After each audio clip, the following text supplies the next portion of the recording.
Bonjour, je viens vous raconter comment Dieu m'a délivré des liens occultes Mami Wata. Avant de parler de ma délivrance, je vais vous dire brièvement comment ces liens sont arrivés. J'étais une jeune femme ambitieuse, je devais réussir à tout prix, ce qui m'avait conduit à consulter les marabouts et les diseurs de bonne aventure. Cette quête m'avait conduit dans des initiations occultes d'Obiri et l'adoration des crânes des ancêtres, qu'on appelle aussi Biré ou Melani. Au cours de ces initiations, j'étais rentrée en contact avec les sirènes des eaux, Mami Wata, qui me procuraient des pouvoirs de séduction. Je pouvais obtenir des hommes ce que je voulais. Ces esprits me conduisaient à être attachée au lieu de débauche, plus particulièrement les boîtes de nuit. Ces pouvoirs pouvaient aussi se manifester en moi par de la violence, des bagarres jusqu'au sang, et qui se terminaient parfois dans des commissariats de police. Ces pouvoirs occultes me conduisaient à poser des actes abominables, jusqu'au jour où le Seigneur de gloire s'est manifesté dans ma vie et est venu me tirer de ces liens. Quelques années plus tard, après ma conversion, le Seigneur Jésus-Christ m'a montré dans une révélation comment il m'a délivré des liens dans lesquels je me trouvais. Dans une vision, je me voyais dans un bar. Tout à coup, deux esprits méchants m'ont prise de là sans que je n'émette aucune résistance et m'ont descendu dans une grotte pour faire de moi une prisonnière. Et ils ont disparu. Ce jour-là, mon âme est descendue en enfer à cause des choix faciles que j'avais faits.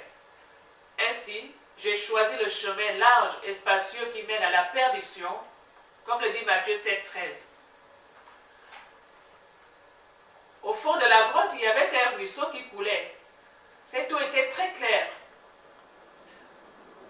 Puis, tout d'un coup, j'ai vu un ange du Seigneur qui est venu pour me délivrer et il m'a dit, viens.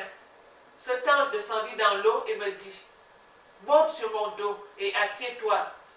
Ce que j'ai fait. Ensuite, l'ange est rentré sous l'eau et moi avec. Ma tête était en dehors de l'eau. Et plus nous avancions dans l'eau, plus je constatais que l'eau était bien plus profonde que ça. Puis je voyais qu'il y avait des femmes qui flottaient sur l'eau, sur le bord de chaque rive du ruisseau. Elles étaient éclatantes, d'une beauté que je ne peux exprimer. Ces femmes étaient en maillot de bain, bleu turquoise, en 2 pièces. Mais en réalité, ces êtres, à l'apparence magnifique, n'étaient autres que des anges déchus. Comme la parole de Dieu le dit dans Ésaïe 14,12. Te voilà tombé du ciel, astre brillant, fils de l'aurore. Tu es abattu à terre, toi le vainqueur des nations. Elles avaient de très longs cheveux qui flottaient sur l'eau. Leurs bras étaient bien tendus le long du corps. Elles ne bougeaient pas, mais elles flottaient. Elles étaient alignées sur l'eau tout le long des 2 côtés du ruisseau. En effet, leur rôle, c'était de protéger cette prison. L'ange qui était avec moi ne faisait pas de remous lorsque nous tracions l'eau. Ce ruisseau était long et c'était la même scène. Ces femmes étaient vraiment magnifiques, d'une beauté que je n'avais jamais connue sur cette terre. Puis à un moment donné, quelques remous d'eau les avaient réveillées. Aussitôt, ces femmes rayonnantes se sont transformées en des êtres monstrueux, laideux et agressifs contre nous. Et cela n'est pas étonnant, puisque 2 Corinthiens 11, verset 14 dit que Satan lui-même se déguise en ange de lumière. Tous se sont transformés et ont commencé à vouloir m'attraper, alors que l'ange du Seigneur, sur qui j'étais monté, me disait « Accroche-toi à moi ». Puis l'ange sortit de l'eau et me saisit fort par la main. Il les combattit tous.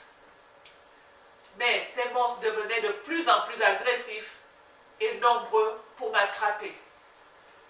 et je vis qu'il y avait une ouverture en haut de la grotte.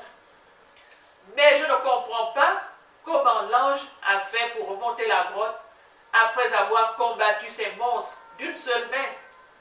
Puis ces esprits méchants sont tous restés dans la grotte. Dès que nous nous sommes retrouvés au-dessus de la grotte, nous sommes fait encore attaquer par d'autres esprits méchants qui avaient des longues épées dans leurs mains et qui voulaient m'attraper. Mais l'ange du Seigneur était encore plus fort qu'eux et il les a tous combattus. Ce que je remarquais, c'est que ces créatures ne faisaient pas cas de l'ange qui les combattait, mais toute leur attention n'était que sur moi.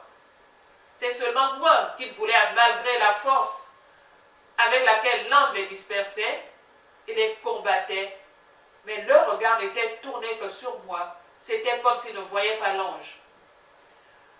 Aussitôt, je me suis retrouvé seul avec l'ange du Seigneur dans un endroit que je ne saurais définir. Puis l'ange a fait un pas en arrière. Lorsque je me suis retourné pour l'observer, il était debout, dressé comme un soldat, ses bras tendus le long du corps, et sa tête était bien droite. Son regard était fixé haut. Il ne me regardait pas et il ne me parlait pas. Cet ange était vêtu d'une longue tunique et un pantalon. Tout était blanc. Je ne pouvais voir ni ses mains, ni ses pieds. Puis, tout d'un coup, une lumière éclatante qui venait du ciel m'enveloppa. Cette lumière était tellement forte, éblouissante, que je ne pouvais la fixer. Alors, j'ai dû baisser ma tête. Puis, j'ai vu que je portais une robe toute blanche, éclatante. Et quand je suis revenue en moi-même, l'Esprit me dit, ce que tu as vu dans la vision, c'est de cette manière que le Seigneur Jésus-Christ est allé arracher ton âme qui était déjà en prison dans cette grotte. Dès que l'Esprit m'a dit ça, en ce moment-là, je voyais toutes mes pratiques occultes défiler dans mon esprit. Et c'est alors que j'ai compris d'où ces pratiques occultes m'avaient vraiment entraîné. La manière que cet ange est venu me délivrer de cette prison me rappelle Luc 4, verset 18, qui dit « Jésus est venu délivrer les captifs. Cette parole s'est accomplie dans ma vie bien-aimée dans le Seigneur. » En sachant que les grottes sont des lieux où les âmes sont gardées captives pour être tourmentées. Bien-aimé, c'est vrai que j'avais invoqué Satan et les esprits, mais en réalité, dans tout ce que j'avais demandé dans mes pratiques occultes, je ne les avais pas obtenus. Au contraire, Satan avait su me détourner de mes ambitions réelles et avait mis en moi une passion bien spécifique qui était la séduction, l'agressivité, la violence, m'éloignant ainsi de mon but principal.